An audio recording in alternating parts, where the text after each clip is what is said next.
माँ एक एक लम्हा, एक एक साथ, एक एक दकीका हमें पालती है, परवरिश करती है, खिलाती है, पिलाती है। और जब हम 25 और 30 साल की जवानी की दहलीज पर पहुंचते हैं तो फिर हम उन्हीं माँओं को आंखें दिखाने लगते हैं। इसलिए इल्म जरूरी है। हम अपने बच्चों को जहां डॉक्टर, इंजीनियर, मास्टर, वलिस्टर और कलेक्टर और ये और वो बनाने की कोशिशें करते हैं, दुनियावी तालीम के हम मुखालिफ तो नहीं, लेकिन दुनियावी तालीमात दिलाने से पहले पहले अपने बच्चों को जरूरियात दीन जरूर सिखा जाए, ताकि बच्चा ये जानता हो कि माँ के सरहाने ना बैठा जाए, माँ के बाप के सामने बुलंद आवाज से बात ना की जाए। ये तालीम कहाँ से मिलेगी? ये मुस्तफ़ा की फरामीर से मिलेगी। ये तालीम कुरान पढ़ने से मिलेगी। अपने बच्चों को कुरान सिखाओगे तो इंशाअल्लाह इस कुरान की बरकत से, मुस्तफ़ा की तालीम की बरकत से वो बच्चा कभी भी माँ बाप का गुस्ताख नजर नहीं आएगा।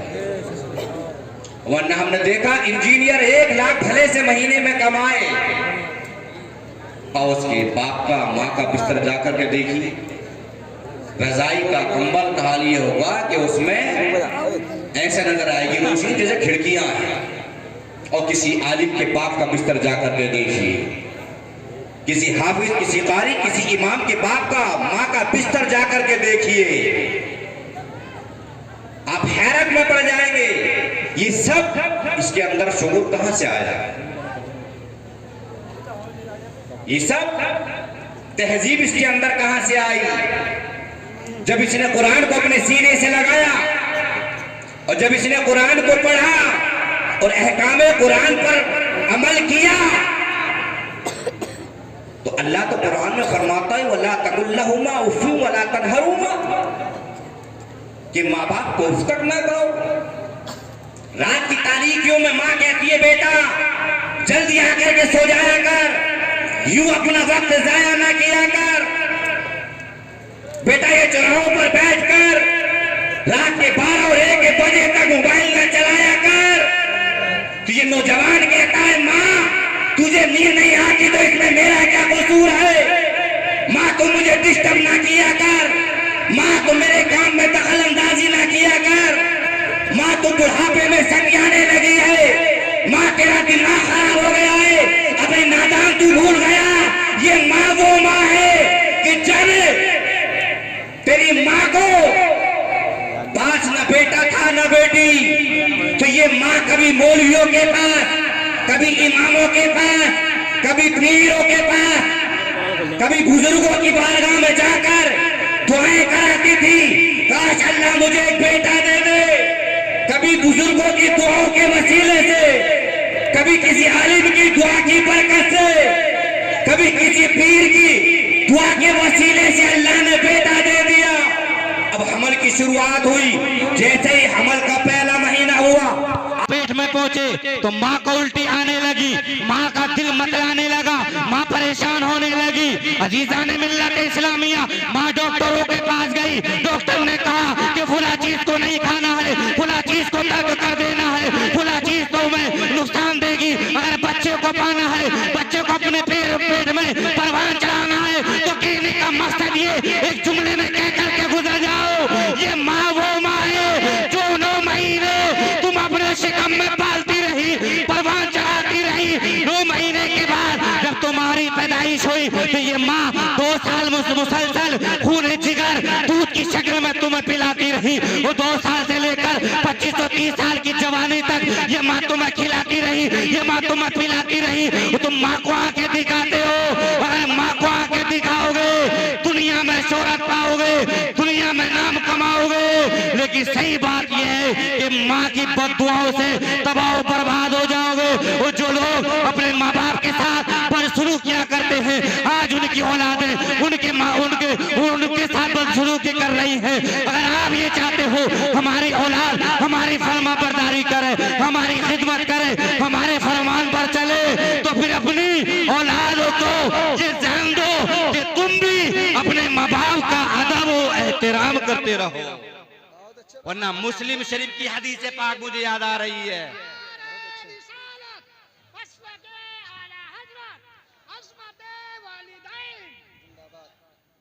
मुस्लिम शरीफ की हदीस पाक मुझे याद आने लगी है।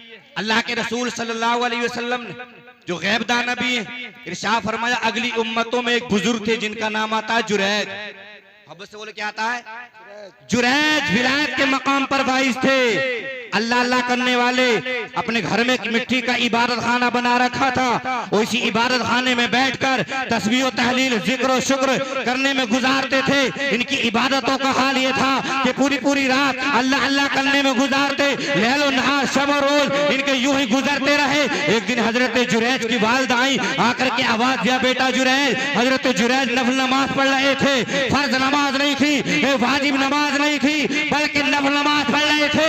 नफल नमाज का मतलब ये होता है पढ़ेंगे तो सवाब मिलेगा, नहीं पढ़ेंगे तो गुनाह नहीं होता। चाहते तो हजरत जुरैज जो है नमाज को तोड़ करके भी चले जाते। और नफल नमाज के लिए हुक्म भी यही है, अगर माँ बाप आवाज दे और नफल नमाज पढ़ रहा है बेटा या बेटी, तो हो सके तो जल्दी मुख्तसर करके नमाज को मुकम्मल करके चला जाए। और या फिर अगर आपको अंदेशा लग रहा है कि ताखीर हो जाएगी, माँ की नफरमानी हो सकती है, तो फिर फौरन नफल नमाज को तोड़कर माँ की और बाप की आवाज पर लब्बैक कहा जाए।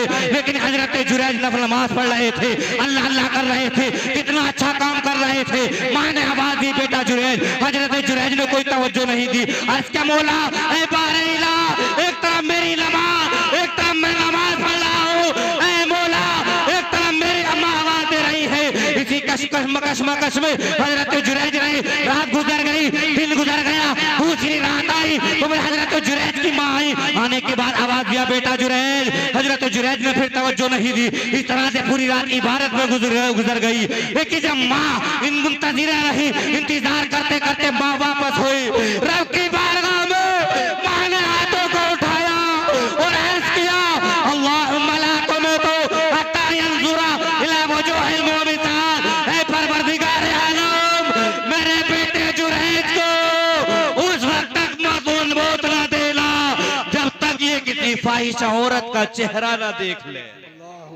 यहाँ से जहन ये भी मिल रहा है, अल्लाह माँ बाप को ये पावर, ये ताकत, ये कुव्वत, ये तसर्रुफात अता फरमाता है कि माँ बाप जो चाहे सजा का इंतखाब कर सकते हैं। लेकिन हजरत जुरैज नफल नमाज पढ़ रहे थे, माँ की आवाज पर लब्बैक नहीं की, माँ ने बद्दुआ की। अब नतीजा क्या हुआ सुनिए। हजरत जुरैज का पूरे शहर में चर्चा हो गया कि जुरैज बड़ी अल्लाह अल्लाह करने वाला है, बड़ी इबादत और रियाजत करने वाला है। एक फाहिशा औरत जो बड़ी हसीन और जमील थी, बड़ी खूबसूरत थी, हुस्न में यकताई जमाना थी, इसकी नीयत खराब हुई। हजरत जुरैज की शोहरत सुनकर और फौरन ये हजरत जुरैज के पास गलत इरादे से, फासिद इरादे से चली और जाकर के हजरत जुरैज को आवाज दिया। हजरत जुरैज ने कोई तवज्जो ही नहीं दी, नजर उठाकर कहीं नहीं देखा। अजीजाने मिल्लत इस्लामिया, इसको बड़ा गुस्सा आया, बड़ी मुतनफिर हुई, नाराज हुई और फौरन एक चरवाहे के पास गई। जाने के बाद मुंह काला किया और जब इसका मुंह काला हुआ, इसी मुंह काला करने की वजह से हमल ठहरा। और जैसे ही हमल ठहरा और फिर 9 महीने के बाद बच्चा पैदा हुआ। जब ये बच्चा 2 महीने का हो गया तो ये फाहिश औरत इसी 2 महीने के बच्चों को लेकर उसी बस्ती में आती है और आकर के कहती है, लोगों तुम कहते हो जुरैज अल्लाह अल्लाह करने वाला, जुरैज विलायत के मकाम पर वाइज है, जुरैज बुजुर्ग है, और जुरैज का रोज लैलो नहार शब रोज जो है अल्लाह अल्लाह करने में गुजर जाता है। तुम जुरैज की इतनी तारीफ करते हो, इतनी तारीफ और तौसीफ करने वाला, इतनी हमदो सना बयान करने वाला, इतनी रब की खूबी बयान करने वाला है। सुनो सुनो, जुरैज का ये काला जुर्म है, जुरैज ने मेरे साथ मुंह काला किया है, जिसकी वजह से ये हमल ठहरा और ये बच्चा पैदा हुआ और ये तुम्हारे सामने है।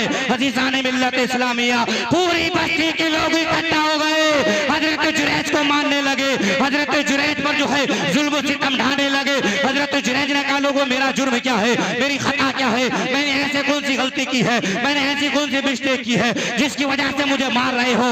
जिस इबादत खाने में हजरत जुरैज बैठ करके अल्लाह अल्लाह करते थे वो मिट्टी का बना हुआ था, सारा का सारा नीज तो नाबूद कर दिया। हजरत जुरैज ने कहा लोगों मैंने इसके साथ मुंह काला नहीं किया है, उस 2 महीने के बच्चों को मेरे सामने लाया जाए, वो 2 महीने का बच्चा गवाही देगा। हजरत जुरैज ने वुजू किया और वुजू करने के बाद 2 रकात नफल पढ़ी और नफल पढ़ने के बाद रब की बारगाह में हाथों को उठाया और इसका परवरदिगार तू इज्जत देने वाला है, तू इज्जत देने वाला है। ऐ परवरदिगार आज मेरी इज्जत तेरे हाथ है। ऐ परवरदिगार आलम तूने जो है विलायत का मकाम मुझे जरूर दिया है, लेकिन मुझे लगता है मेरी माँ की बददुआ मुझे लग गई है। ऐ परवरदिगार मैं अपने गुनाह से तौबा करता हूँ, आज के बाद अपनी माँ के साथ बदसलूकी इख्तियार नहीं करूंगा, बल्कि माँ की आवाज पर लब्बैक कहकर हाजिर हुआ करूंगा। अजीजान मिल्लत इस्लामिया जुरैज ने 2 रकात नफल पढ़ी, रब की बारगाह में हाथों को उठाकर दुआ से फारिग हुए, बच्चे को करीब किया। हदीस पाक का जुमला नोट करें, फताना फी बतनी वक़ाल या गुलाम मन अबूका क़ाल फलान राई। हजरत जुरैज ने अपनी उंगलियों को फैलाया, वो फैलाने के बाद यूं बच्चे के पेट पर मारा, बच्चे के पेट पर उंगलियों का मारना हुआ। 2 महीने का बच्चा जुबान क़ाल हाल से पुकार उठा कि मेरा बाप फुला चरवाया है। तब लोगों को यह मालूम हुआ कि ये गुनाह जुरैज ने नहीं किया है, बल्कि फुला चरवाए का जुर्म है। अब तमाम लोग हजरत जुरैज के कदमों में गिर गए, हजरत जुरैज के हाथ चूमने लगे, कदम चूमने लगे, वो कहने लगे जुरैज अब तुम्हारा इबादत खाना जो मिट्टी का बना हुआ था सोना और चांदी का बना दिया जाएगा। हजरत जुरैज ने कहा नहीं नहीं, मुझे मेरे हाथ पर छोड़ दिया जाए, मेरी बहुत इज्जत हो गई, मैं जलील ज़माना हो गया, लेकिन मैंने माँ की नाफरमानी की थी जिसकी वजह से जो है आज ये मुझे दिन देखना पड़ा और मैंने जो है ख्वाहिश औरत का चेहरा देख लिया है। तो लोगों नौजवानों में तुम रिज़ा पेश करूंगा, अगर इज्जत चाहते हो, शोहरत चाहते हो, नाम चाहते हो और आप ये चाहते हो हमारी औलाद हमारी फरमा बरदारी करे, तो पहले माँ को खिलाओ, माँ को खिलाओ, बाप को खिलाओ, पहले माँ को पहनाओ, बाद में जो खुद खाओ। अजीज़ान मिल्लत इस्लाम ये होता क्या है, जीते जागते माँ को खिलाएंगे नहीं, जीते जागते माँ को पहनाएंगे नहीं, वो 10 पाव 20 पाव 40 के मौके पर देखो लंबे से लंबे केला, अच्छे से अच्छा सेब, वो भी रसमलाई हो ये और वो, पान दूध चाय, कि माँ को रसमलाई बहुत पसंद थी। अरे मरने के बाद जो है खाली हाथ उठाकर रब से दुआ कर देता, तब भी परवरदिगार कबूल फरमा लेता, लेकिन उससे बेहतर होता कि माँ के हयात में जिंदगी में माँ को खिलाता, माँ को पहनाता, फिर माँ दुआ देती। और तुम्हें मालूम है माँ की दुआओं से क्या नहीं मिलता है, माँ की दुआओं से तकदीरें बदल जाती है, माँ की दुआओं से परवरदिगार आसमान को जमीन कर देता है, जमीन को आसमान कर देता है, माँ की दुआओं से विलायत के मकाम पर फाइज हो जाता है। यही हजरत मूसा अलैहिस्सलाम जो अंताकिया जबल के शाम जाने का इरादा करते हैं, चलते चलते थक गए, मुख्तसर ये बात खत्म कर रहा हूँ, जब चलते चलते थके रब की बारगाह में रिज़ा पेश किया, परवरदिगार मुझे सवारी चाहिए। रब ने फरमाया तुम्हें सवारी चाहिए, जाओ फला बस्ती में चले जाओ, वहाँ हमारे कुछ लोग रहते हैं जो हमारी इबादत करते हैं। जब वो मूसा अलैहिस्सलाम पहुंचे तो कहा मैं मुझे सवारी चाहिए, मुझे उस मुल्क के शाम जाना है। तो इस इंसान ने जो इबादत में मुस्तगरक था, मुनहमिक था, अपनी नजर को उठाया, आसमान की बुलंदियों को देखा, एक बादल का टुकड़ा नजर आया और इरशाद फरमाया बादल के टुकड़े देखता क्या नीचे क्यों नहीं आता। जैसे ही बादल का टुकड़ा आया हजरत मूसा अलैहिस्सलाम बादल के टुकड़े पर सवार हो गए और हजरत मूसा अलैहिस्सलाम हवाई जहाज का सफर तय करने लगे। रब की रहमत को जोश आया, रब ने इरशाद फरमाया मूसा समझना नहीं चाहते, जानना नहीं चाहते, ये मकाम ये मनसब इस इंसान को, मैं मूसा जब इसकी माँ हयात थी तो पहले ये माँ को खिलाता था, वो जब माँ की खिदमत से फारिग होता था तो हमारी बारगाह में हाथों को उठाकर ये अर्ज करती थी माँ इसके हक में, ऐ परवरदिगार आलम मैं कहूँ तो मेरी बात टाल देना, लेकिन मेरा बेटा अगर तुझसे ये कहे आसमान को जमीन कर दे और जमीन को आसमान कर दे तो मौला मेरी बात को टाल देना, लेकिन मेरे बेटे की बात को न टालना।